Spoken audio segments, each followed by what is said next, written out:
fact, controller and the controlled, object and nucleus, God does exist. No one can deny that. So this very concept, proves that there is no way of denying God. No, it's beyond belief and non-belief. It does exist. We don't know what it is, but it does exist.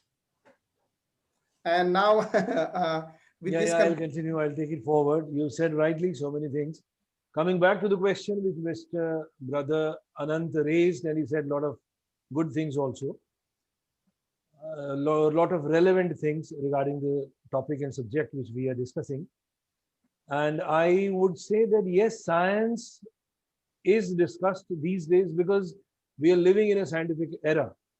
Science by itself has created a world where the scientists have explored the matter in such a way that they have reached energy. That's why we are discussing science, whether science is conducive or whether science is non-conducive for this question.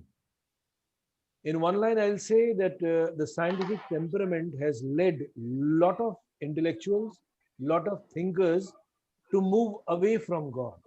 Yes, the number of atheists in the entire globe has increased. And in past 50 years, I would say 50 because I have crossed 55 now. So I generally come across many people who are scientifically rational and they have become atheists. They are anti-religious. There is a huge movement in India also where they say that the ideas which are around God or around religion, they use the word religion, those all ideas are very dangerous to the society, and it is politically connected and politicians make use of it and all that. That is how general masses are being controlled and all that. They have a lot of things to say against it. But that's one aspect. In one line, yes, scientific temperament has led to atheism. It's true. But if it has led to this thinking, science has the power to rebuild what we have lost. With the scientific temperament only, we can rebuild what we have lost. Regarding this, I have something else to say, which is connected with the original topic, which I didn't say in my previous talk, that humanity is not only intellectual. There are very few people who are interested in philosophy, in wisdom by words, in scriptures.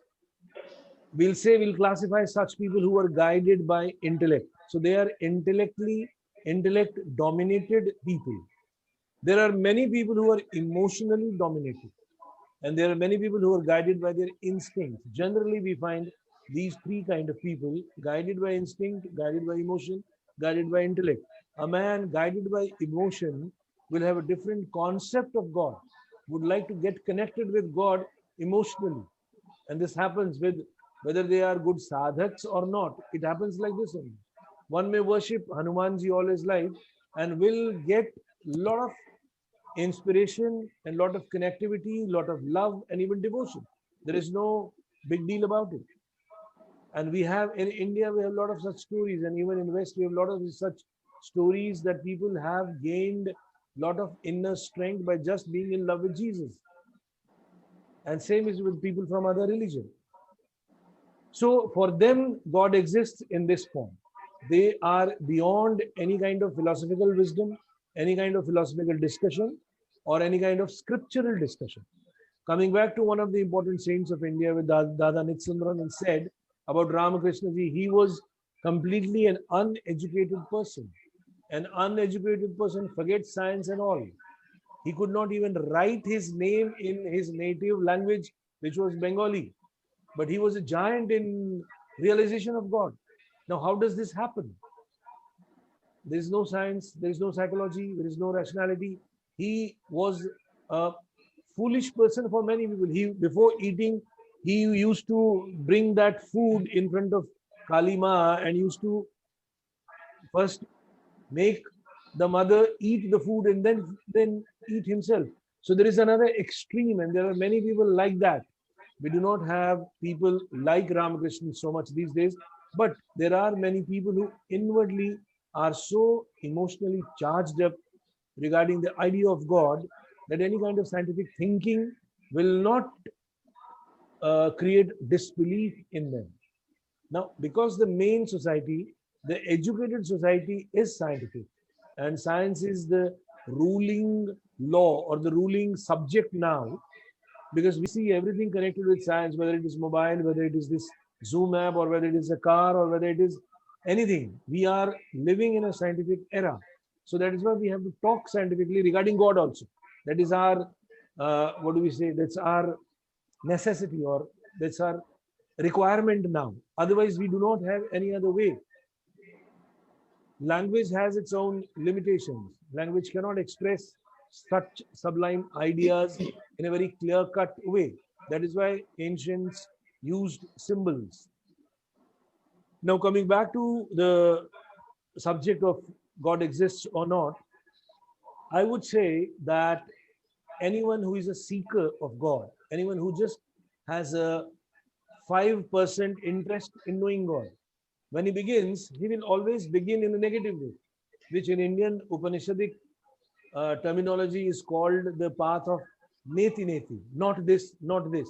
Yes, we have to say all the time that my indriyas or my sense organs, this is not God. My mind, this is not God. My intellect, this is not God. One has to keep on searching, one has to keep on answering. This is an inquiry. This can be called as a scientific inquiry or a rational inquiry where reason is dominating. But an emotionally charged person can get connected with God if he gets a mantra, or if he is told that you worship God in this way. One can get connected, one can transcend the mind and intellect and reach those subtle layers in one jump. There is a beautiful story by Tolstoy. It's a long story, but it's a story called as Three Hermits. Three hermits and one Christian missionary.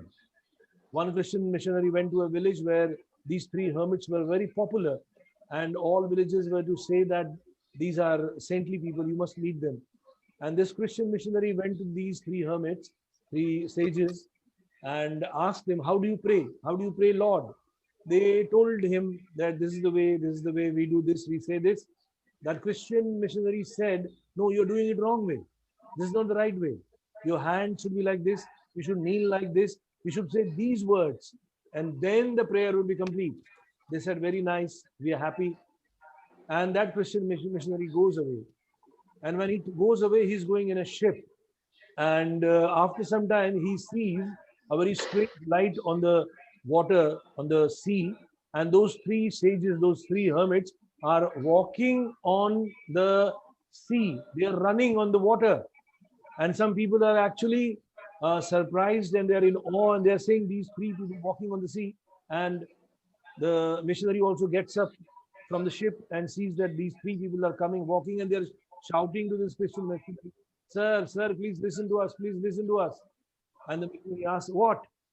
They are asking the missionary that, what did you tell after that? What was the prayer exactly like? Now, this missionary was completely zapped.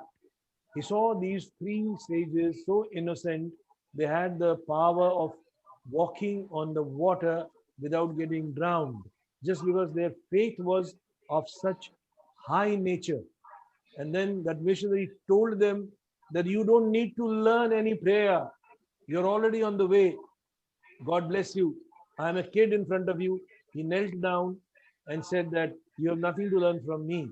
Rather, I should learn from you. It's a very famous story of Leo Tolstoy, and this explains what faith can do. And now this explains the answer. This explains the question whether scientific temperament is important in realizing God or not.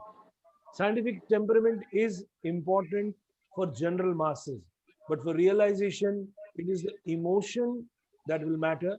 It is the higher emotion, which can be called as a devotion, that matters. But for discussions, for general IQ, we need a scientific inquiry, and we need a scientific definition, which is more important. Otherwise, more people will become atheists. More people will move on the other side of the fence.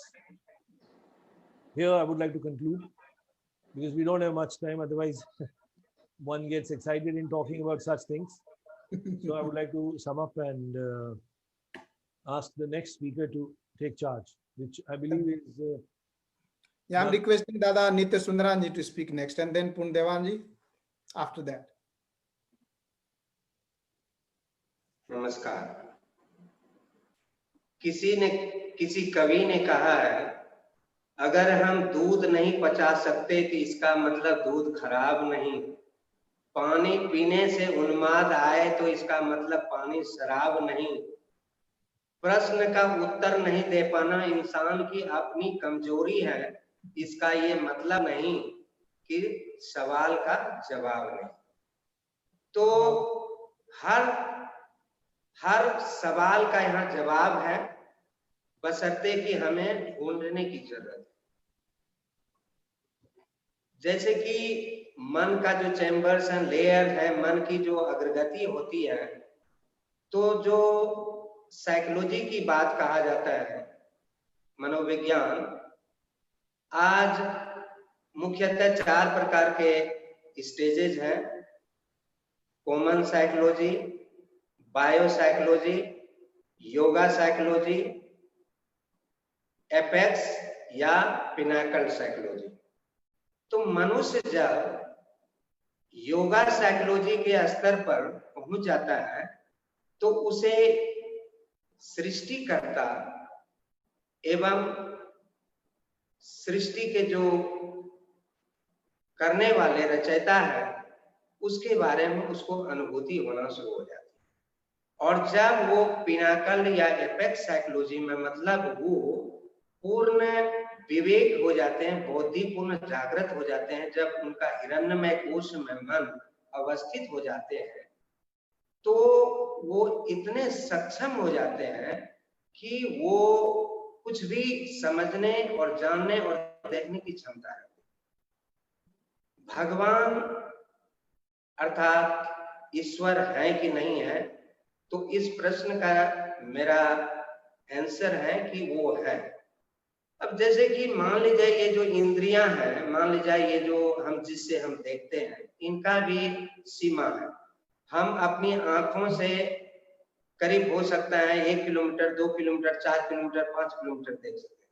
लेकिन अगर कोई आदमी 10 kilometre से परे है तो हम उसे नहीं देख पाए, क्योंकि हमारी ये जो चक्षुषे इंद्रिय है, इसकी एक सीमा रेखा है। इससे अगर कोई चीज परे है वो एग्जिस्ट कर रहा है, लेकिन मेरे अनुभूति के बाहर है, मैं उसको देखने में अक्षम हूं।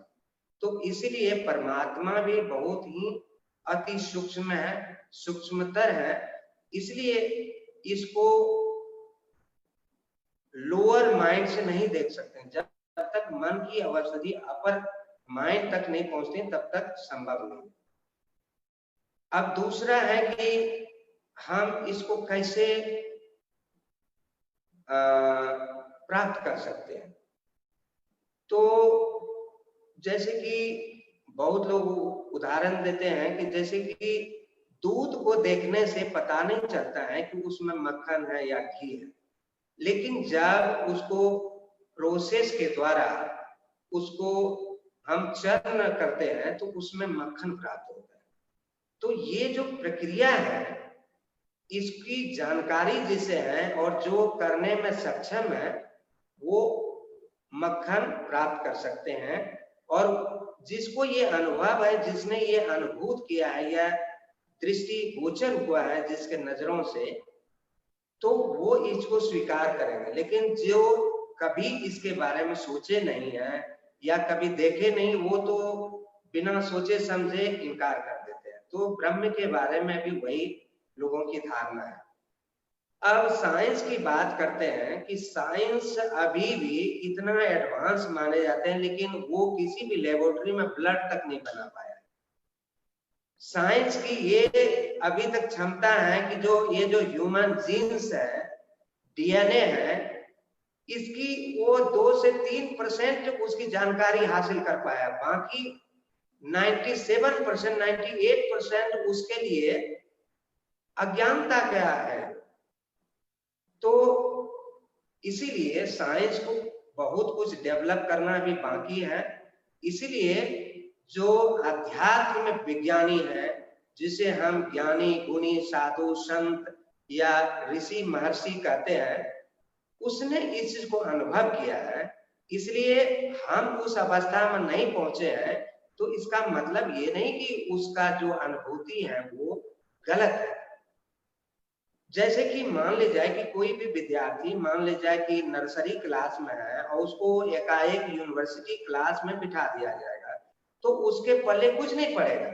इसका मतलब ये नहीं है कि वो व्यक्ति खराब है या वो जो प्रोफेसर या लेक्चरर है वो जो बोल रहे हैं वो बिल्कुल बेकार या बकवास कर रहे हैं, ऐसी बात नहीं। क्योंकि बोलने वाले की जो तथ्य है उसको समझने के लिए जो एक दर्शक को, एक श्रोता को, जो एक स्टूडेंट को, जो एक विद्यार्थी को वो लेवल होना चाहिए, मन का स्तर होना चाहिए, वो नहीं हुआ है। लेकिन वही अगर नर्सरी का विद्यार्थी जब ग्रेजुअली पढ़ते हुए जब वो अग्रसर होते हैं तो वो यूनिवर्सिटी के क्लास सुनने और समझने में ही नहीं सक्षम होते, बल्कि वो वैसे उससे भी बेहतर क्लास देने में सक्षम हो जाते। तो ये प्रगतिशील है और दुनिया में कुछ भी असंभव नहीं है। और जो इसका मतलब देखिए, जिस चीज को हम नहीं देख पाते हैं या नहीं समझ पाते हैं उसको हम इनकार नहीं कर सकते, इसलिए सत्य को स्वीकार करना चाहिए। अब रही बात कि अगर ईश्वर है तो इसकी प्राप्ति कैसे हो सकता है, तो जो लोग इस रास्ते पे चल करके ईश्वर की अनुभूति प्राप्त किए हैं उसने कुछ अपनी चीजों को शेयर किया है समाज में, संसार में। तो वो है मोरल प्रिंसिपल, खान पान। मोरल प्रिंसिपल में खास करके यम नियम आ जाते हैं। उसके बाद अपने स्वस्थ शरीर के लिए भोजन की आवश्यकता होती है, उसके बाद प्राणायाम व्यायाम की जरूरत पड़ती है। तो ये तमाम तरह का चीजों की जरूरत पड़ती है। और आखिर में है मेडिटेशन।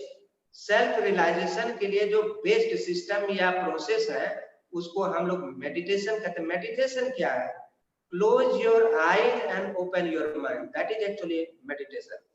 हमारा जो मन एक कॉन्शियस से जब सबकॉन्शियस लेवल में, उसमें भी ऊर्ध लेयर में पहुंचता है, तब जो अनुभूति प्राप्त करते हैं वही समाधि का भी स्टेज होता है। उसमें बहुत सारी अनुभूति प्राप्त हो सकते हैं, लेकिन हो सकता है कि हम उसको व्यक्त नहीं कर पाएंगे।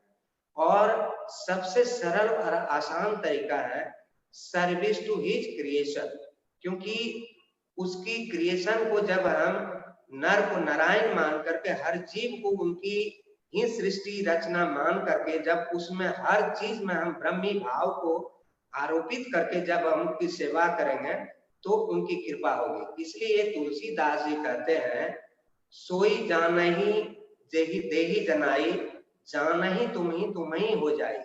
जब उनकी कृपा जिस पर होती है तभी वो उनको समझ सकते हैं, उसको अनुभूति कर सकते हैं, और उसकी कृपा पाने के लिए कृपा पात्रत्व की जरूरत है।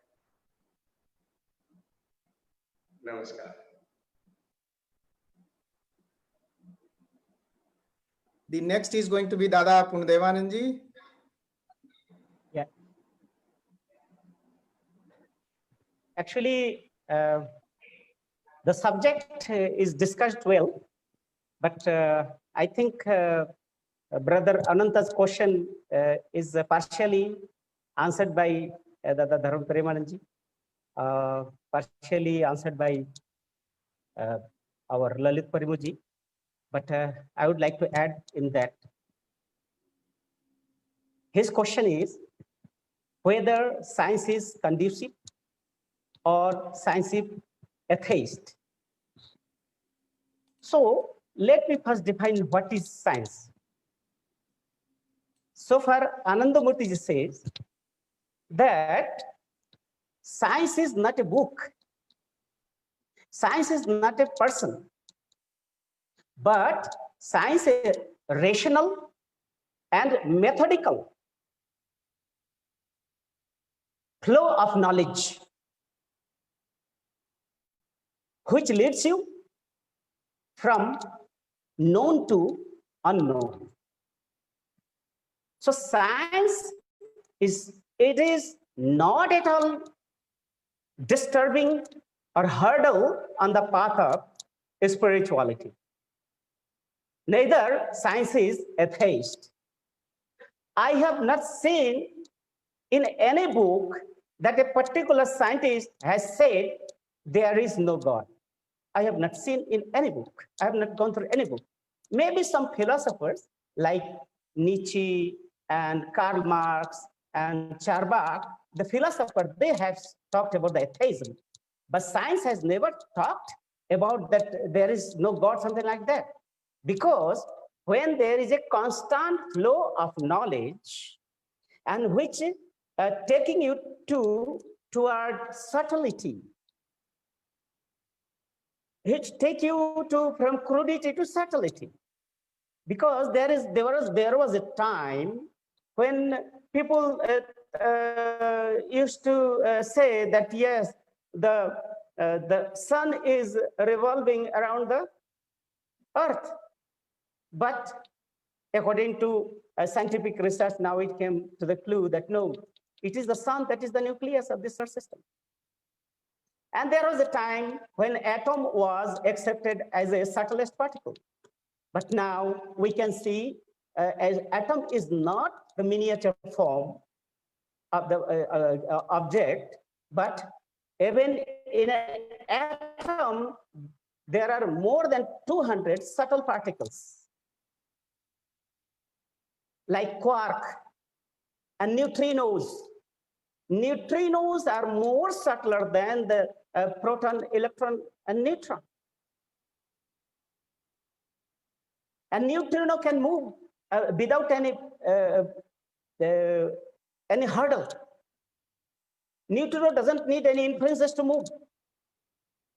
So science is the methodological knowledge that is taking human knowledge from known to unknown. So that is the science. So science is neither disturbing nor atheist, but it is the science, not only physical science, not only the chemistry, physics, and biology. Science includes psychology. Science includes parapsychology. Science includes spirituality. Soul of science is spirituality. Science of mind is the psychology, and science of physical world, that is the physics. So science doesn't mean only the physics, but even the physics is leading human being toward the truth of life. So science is helpful because science is rational, science is logical, and science is methodological, and science ultimately helps people to get the proper track toward the subtlety. Maybe the physical science is now unable to answer the truth of unseen force, but they have not denied the existence of unseen force, like Tolstoy, Einstein, Newton, even a great psychologist, Dr. Freud. He has accepted the existence of mind. It is Freud who said that there are 3 layers of mind. He didn't talk about the brain. He talked the conscious, subconscious, and supercausal or causal mind. So science is really progressing, and science is, and some people say we are in the age of science. Actually, it is sometimes ridiculous to say, because the cause and effect theory was introduced long before by Maharshi Kanad, and he has explained very lucidly the science of creation, and he has taken the support of physical science. At the same time, he has very clearly said, yes, something cannot come out of nothing. It means if we see something, some reaction, some or whatever you can say, when we see the effect, it means there is a cause. So without cause, there cannot be effect, or if there is an effect, it means there must be some reason, there must be some cause. So that very cause is the unseen force, as the Dharma Premananda said, he's a force, he's a power, he's a controller. At the same time, he's attracting everything, he's the cause. At the same time, he is the embodiment of bliss, he is the embodiment of conscience. So it is the science. With the help of science, human can,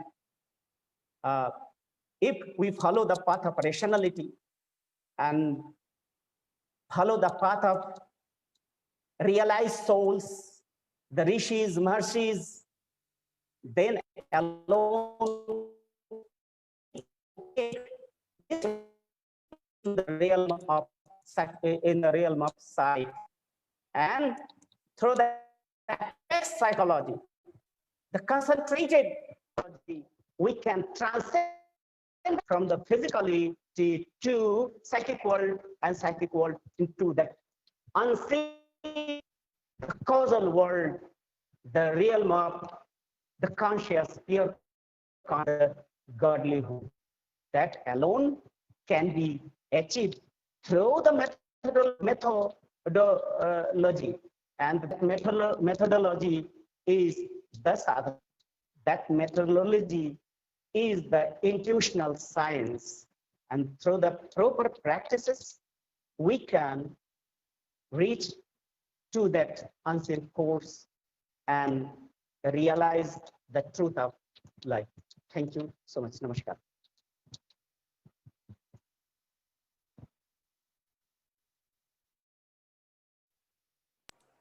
Okay, I was on mute. Sorry. So I'm in favor of going towards conclusion of our discussion today. So I'm going to request everyone to probably give your best conclusion in very short time. So before that, I also wanted to wrap up in my mind what I had so far. In my earlier talk, I was saying that by even using our intellectual hypothesis, we should not deny any possibility. If anybody wants to understand the idea of Brahma through contemplative thinking, go ahead. If somebody wants to understand the idea of Brahma through karma yoga, go ahead. I mean, if somebody wants to do purely through devotion, although Baba has said that devotion is action minus knowledge. So if we don't do action, we cannot have automatic devotion. So all these ideas that the cause and effect and the controller and controlled, an object and nucleus, even if we'll think scientifically, there is no way for even the modern science through this hypothetical conclusion that we cannot deny the existence of supreme force. It is always there. All of the panelists, they are saying the same thing. The other thing is that because nobody knows, we know that it exists, but we don't know what it is. It gave birth to a lot of dogma and a lot of God-fearing people. They know that there is God, they know Brahma is there, but how the Brahma, what is the color, what is the shape, how big is the Brahma, nobody knows. So everybody started to form their own imaginations, and most of these imaginations were guided by fear, that God is something very fearful. So it gave a birth of Daravna Bhagavan, like Sani Devta and this kind of Devta. Means people are so fearing. They morning time, they go and break a coconut and do some formality so that their day is not spoiled. Or businessman goes to shop and wants to do some worship because otherwise God will kind of do. I also want to bring, why not? I also want to bring this in context of our Guruji's, Sri Sananurji's belief. There are some people who follow, they think that, oh, today if I don't do sadhana, then today my job will be spoiled. No, we should not fear God. So that God-fearing mentality came up because we don't know what that existence is. The other one is Rakhwala Bhagavan, the savior God. And that is very prevalent in Christianity and many other religions also. And in India also a lot of people practice the savior God, Bhagavan Raksha Karega, the God will save me from all kinds of trouble.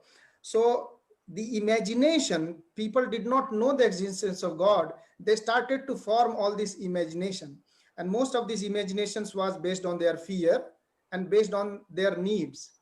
But my Guru Sri Srianand Murti ji gives a very conclusive, definitive direction for all the intellectuals, all the scientists, all the thinkers to think in that direction.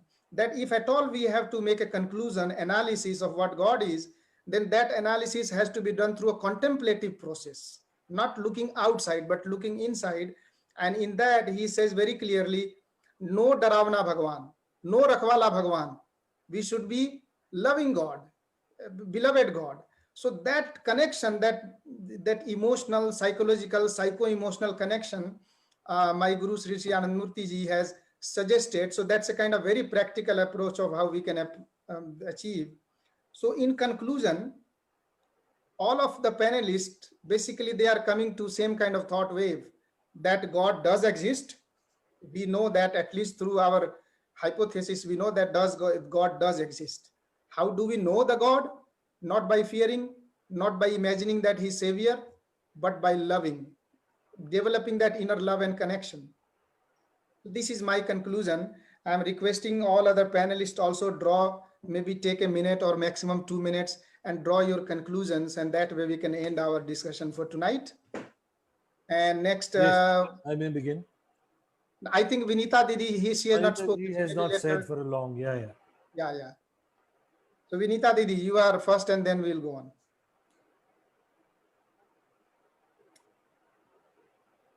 Are you there? Are you speaking? Vinita Didi, आपका turn है. कोई बात नहीं, she can speak after. I'll take just 1 minute. Dada, you go ahead. 1 minute. I would like to conclude with 2-3 points as quoting Sri Sri Anand Murti ji. He once said that God, God means generator, operator, and destroyer. So this is one definition in the concluding remark. And another 2-3 points regarding the main topic is that the search for God is a completely individual journey. Another point, it has to be found within. It cannot be found outside. There is no way that you can find God outside. So it's very futile exercise to search for God in the external world. The only way to look for God and find is within oneself. Third point is that God lives on 7th floor within you. So those who know, they may think on it, they may ponder on it. He doesn't live in the 6th floor or the 5th floor or the 4th or 3rd and 2 or 1. We have 7 floors. Human mind-body structure is made of 7. It's a 7-storied structure, and on top, God lives. Yes, God lives, and he can be found. You can meet him on the 7th floor. If you live in the basement, if you spend entire your life on the 1st floor, God is away from you. If you live on the 6th and the 7th floor, there's a chance that you will meet him. These are my concluding remarks. Thank you. Thank you. So maybe Dada Nisundaranji, your concluding words. Yes, as we know, science can research, but science cannot create any original things. So science has to accept that if there is something original, who is the creator? And for me, creator is the God, creator is the Ishwar, creator is the Brahma, and that system, as our many speakers, they spoke, that there's a different type of devotion. So there's the first one is a Dasya Bhav. People are thinking, oh, he's a master and I'm servant. It is also lowest category of devotion. Then second category is Vatsalya Bhav, means there's a, like, think like, like God is like parents and children. This is called Vatsalya Bhav. And the third is a Sakha Bhav. Sakha Bhav means friendship. So even this is the third highest category of the devotion. But the last one is a Radha Bhav, or called Madhuri Bhav, where there is no differences. So God is like a Priyatam, God is like a lover, God is everything. So when people will develop the feelings for the Lord, So they will feel oneness, and then it will be there as a resultant. There will be realization of truth, and that is the God. Thank you. Vinita दीदी आप line पे हैं? Hello Vinita दीदी, आप line पे हैं? उनका sound शायद कहीं म्यूट पे तो नहीं है, अभी भी कनेक्ट नहीं हो पा रही। तो आप देवानंद दादा जी आप कंक्लूड करिए नेक्स्ट कंक्लूजन। ऐसे ईश्वर तत्व के बारे में हम सब ने बहुत ही लॉजिकली रैशनलिस्टिक व्यू पॉइंट हम लोग रखे हैं, और फैक्ट यही है कि ईश्वर की प्राप्ति जो है बेसमेंट पे बैठ के तो होगा नहीं भाई। 7th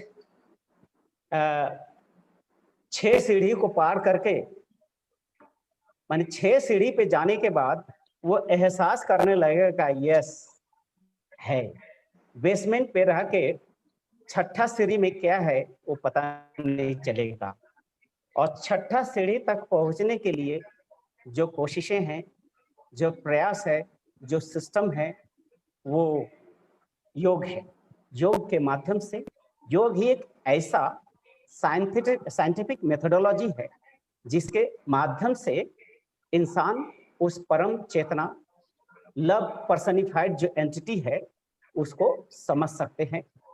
और योग भक्तिहीन नहीं है, योग कोई ड्राई प्रैक्टिसेस नहीं है। आनंद मूर्ति जी ने योग में भक्ति रस को पिरो दिए हैं, क्योंकि बिना प्रेम के ईश्वर प्राप्ति तो संभव ही नहीं है, क्योंकि वो तो परम आकर्षणीय सत्ता है जो संपूर्ण दुनिया को आकर्षित कर रहा है। और जब तक हमारा आकर्षण उनके प्रति नहीं होगा तो आकर्षण ही तो प्रेम है। जो 2 चींटियां एक दूसरे से आकर्षित होते हैं, 2 पशु पक्षी आकर्षित होते हैं, इस दुनिया में इनएनिमेट वस्तु भी एक दूसरे से अट्रैक्टेड होते हैं। सब में एक मैग्नेटिक फोर्स है।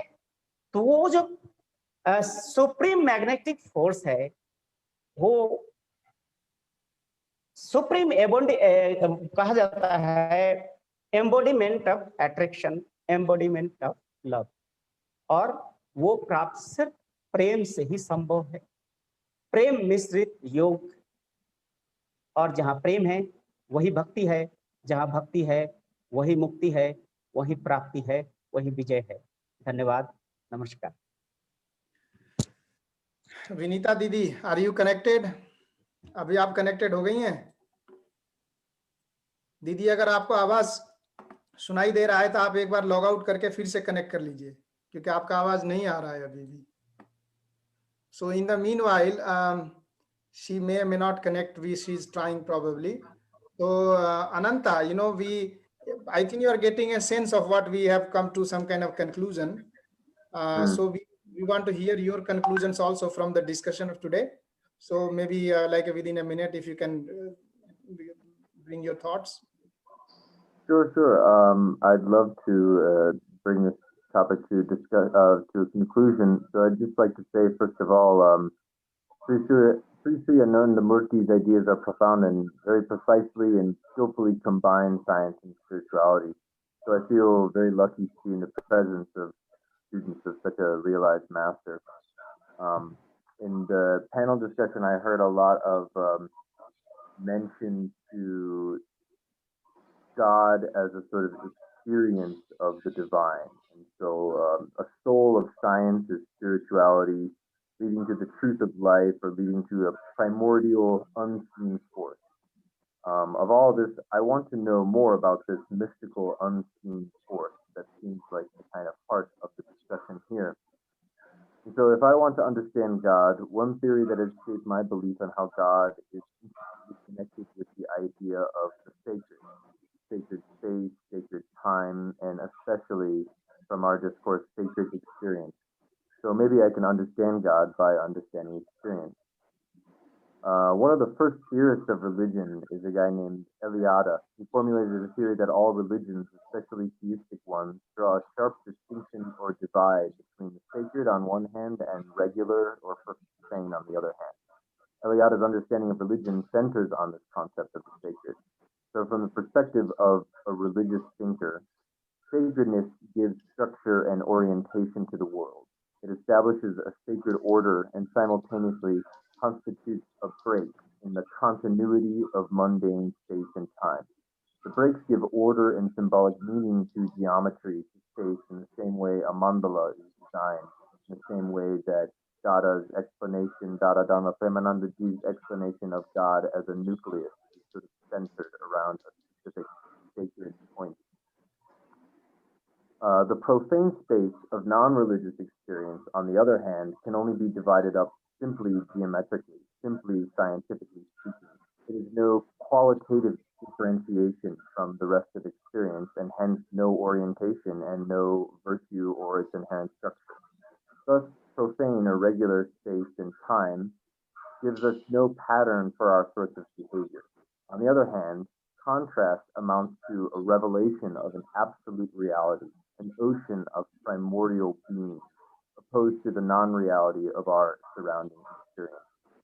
As an example of that, you might think of Radha experiencing Leela in the presence of Lord Krishna, that she was just completely unable to control her experience because of her experience of God. In our discourse, I also heard a few times reference to God as the creator, and that we know this through the creation myths and stories from our respective cultures. Eliada noted that in societies, myth represents the absolute truth about primordial sacred time. According to the myth, this was the time when the sacred first appeared, establishing the world structure. Myths can claim to describe the primordial events that made society and our world which they are. Eliada argues that all myths are, in this sense, original myths. Myth, then, is an account of creation. And if God is the creator, myth is another way that we can understand the sacred. Many traditions believe that the power of a thing lies in its creation. The first thing that was ever created is the most significant. And so I kind of want to conclude this whole discussion with asking a question maybe for next time. Do you think that this distinction of God as sacred is a valuable distinction? And what is a sacred experience for you? And in other words, what distinguishes a sacred experience from a religious experience? Thank you very much. Namaskar. Namaskar, Ananta. We have noted your question. We will definitely bring up in our next panel discussion. So Vinita Didi, are you connected? Namaskar, Dada. Can you hear me? Yeah, we can hear you. So now you are the last one to give your conclusion. So please go ahead. We would like to hear from you. Thank you, and very sorry because my internet is creating so much problem. So I'm really very sorry. I could not connect before. जैसा कि सबने अभी कहा कि भगवान हैं, God exist करते हैं और कुछ लोग उनको मानते हैं, कुछ लोग नहीं मानते हैं। पहले भी बहुत सारे जो विचारक समाज सुधारक आए, उन लोगों ने जैसे कार्ल मार्क्स और उनके लाइक माइंडेड और लोग भी, जो लोग कहते हैं भगवान नहीं है, धर्म एक अफीम है या इस तरह की बातें, तो एक्चुअली वो सिर्फ समाज को, उन्होंने समाज में व्याप्त जो आडंबर और डॉगमा है उसको ही भगवान और उसी को धर्म मान लिया और वहीं तक अपने आप को सीमित रह गए। वो उसके ऊपर जानने की कोशिश ही नहीं की, उन्होंने अपनी क्षमता का विकास ही नहीं किया कि वो समझ पाए कि वास्तव में भगवान है क्या, वास्तव में गॉड क्या है, ब्रह्म क्या है, वो जानने की कोशिश ही नहीं कर पाए।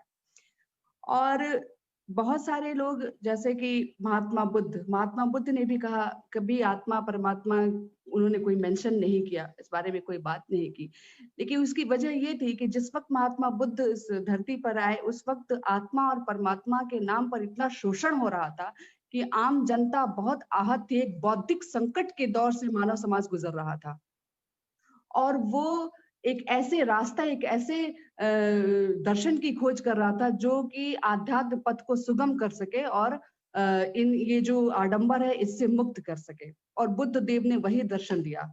उन्होंने तृष्णा को दुख का आधार बताया और दुख को सारे प्रॉब्लम्स का जड़ बताया और दुख से छुटकारा पाने का उपाय बताया। एक्चुअली उन्होंने बताया कि इंद्रियों पर नियंत्रण करके कैसे हम दुख से मुक्त हो सकते हैं। लेकिन जब मन इंद्रियों पर के प्रभाव में ना हो करके इंद्रियों पर नियंत्रण कर लेता है, तो वो कहाँ जाएगा? वो स्वयं सीधे आत्मा के सानिध्य में जाएगा, अपनी आत्मा के सानिध्य में जाएगा, आत्म सानिध्य लाभ करेगा, उस आनंद का भोग करेगा। आनंदम धर्मित्याहो। तो जब मनुष्य अपने इंद्रियों पर नियंत्रण प्राप्त करके आत्मा के सानिध्य में जाता है, तो वो आनंद भोग करता है और धीरे धीरे उसी आनंद में प्रतिष्ठित हो जाता है, जिसको बौद्ध दर्शन में निर्वाण कहा जाता है। तो यहाँ पर ये नहीं था कि उन्होंने वो बिलीव नहीं करते थे, but he did not want to mention that term atma and paramatma, because उसी नाम पे, आत्मा और परमात्मा के नाम पे ही शोषण चल रहा था और लोग उस बारे में फेडअप हो चुके थे, इसलिए उन्होंने उसको टच नहीं किया। नाक पकड़ा लेकिन थोड़ा ट्विस्ट करते हुए पकड़ा। जहां तक बात है कि भगवान हैं, ऑफ कोर्स भगवान हैं, ये सभी लोग बता चुके हैं। लेकिन हाँ, ज्ञान के माध्यम से भी उनको जाना जा सकता है, लेकिन सिर्फ ज्ञान के माध्यम से नहीं जाना जा सकता है। उसके लिए भक्ति पूरित हृदय चाहिए उनको समझने के लिए, जो कि आध्यात्मिक साधना से ही संभव हो सकता है। सिर्फ आध्यात्मिक साधना के द्वारा ही ब्रह्म को रियलाइज किया जा सकता है। ठीक उसी तरह जिस तरह से किसी भी सब्जेक्ट को पढ़ने के लिए, किसी भी सब्जेक्ट के बारे में जानने के लिए उसको पढ़ना पड़ता है, ठीक उसी तरह से ब्रह्म को जानने के लिए आध्यात्मिक साधना का स्टूडेंट होना पड़ेगा, उस पथ का पथिक होना पड़ेगा। ये मनुष्य की जो बॉडी है, इसमें 9 प्रकार के चक्र होते हैं, और मैं बहुत डिटेल में तो नहीं जाऊंगी क्योंकि जैसा दादा ने कहा समय बहुत कम है। ये मन की यात्रा जो है, ये मूलाधार चक्र से लेकर सहस्त्रार चक्र की है।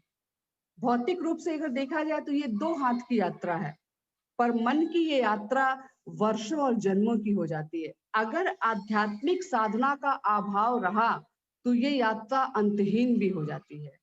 इसलिए आध्यात्मिक साधना बहुत जरूरी है एक मानव जीवन के लिए, उसके चरम लक्ष्य की प्राप्ति के लिए। तो आध्यात्मिक साधना के द्वारा ही भक्ति का प्रस्फुरण होता है, और जब भक्त हृदय हो जाता है तो वो बहुत आसानी से उस परम तत्व को, उस ब्रह्म को रियलाइज कर सकता है। Thank you very much.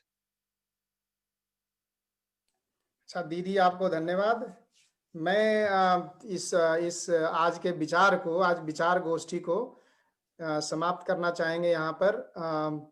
ये विचार गोष्ठी जो हम लोग ऑर्गेनाइज करते हैं, इसके पीछे पर्पज ये रहा है कि हम आपको कुछ बताना नहीं चाहते हैं, हम आपको कुछ सिखाना नहीं चाहते हैं।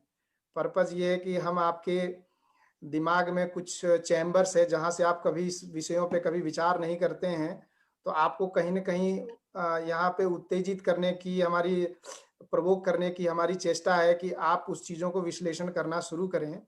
ये नहीं कि अंध भक्ति की तरह चलें। किसी ने कहा भाई कौवा आपके कान को लेके उड़ रहा है, कौवा के पीछे भाग लिए। हर चीज़ों को हम विश्लेषण करें, लेकिन विश्लेषण करते वक्त हम लोग कभी भी क्रिटिकल, सिनिकल ढंग से, मतलब उसकी निंदा और उस ख्याल से न देखें, उस सिंथेसिस की तरफ बढ़े कि जिसका निष्कर्ष पहुंचे हमारे जीवन में। तो हम चाहेंगे कि इस पैनल के माध्यम से जो लोग सुनते हैं वो वैज्ञानिक, सब लोग वैज्ञानिक बने। हमारे सब के अंदर वैज्ञानिक छुपा हुआ है। अपने स्तर पे जितना भी सोच सकते हैं उसको समझिए। अंध रूप से, डॉगमा के रूप से कुछ मत लीजिए। अगर भगवान को भी समझना है तो डॉगमा की तरह नहीं, उसको एक अपने दिमाग में बढ़िया से सोच समझ करके कीजिए। नहीं तो होता क्या है कि लोग भगवान को मानते तो हैं, भक्ति भी है, लेकिन वो भक्ति अंध हो जाती है, अंधी हो जाती है। तो ऐसा ना हो पाए। तो बाकी ये सब चीज़ों के लिए बहुत कुछ आवश्यकता तो नहीं है, अपने मन के अंदर ही जाना है, बाहर कुछ किताब नहीं पढ़ना है, और मन के अंदर जाने की कोई ऐसी कोई लिमिटेशन क्षमता है नहीं। यही सब आप लोगों के अंदर ऐसी भाव को प्रकट करने के लिए ही हम लोग ऐसा करते रहते हैं। भगवान एक ऐसी चीज है, ईश्वर एक ऐसा कॉन्सेप्ट है कि जिसका हमें पता तो ईश्वर है, लेकिन क्या रूप, क्या रंग, क्या आकार है, ये किसी को पता नहीं है, कोई बता भी नहीं सकता। वो तो खुद से ही अपने अनुभव करना पड़ता है। तो चाहेंगे कि आप लोग इस विषय पे अपने में स्वयं में विचार करें, और सब लोग अपने अंदर ही, अपने अंदर छुपे हुए ब्रह्म को पहचाने, ईश्वर को पहचाने, और अपने अपना जवाब खुद ढूंढें। तो ठीक है, इसी के साथ इसको समाप्त करेंगे। सब लोगों को धन्यवाद, सब लोगों को नमस्कार। धन्यवाद, बहुत बहुत अच्छा रहा। नमस्कार। नमस्कार। नमस्कार। नमस्कार।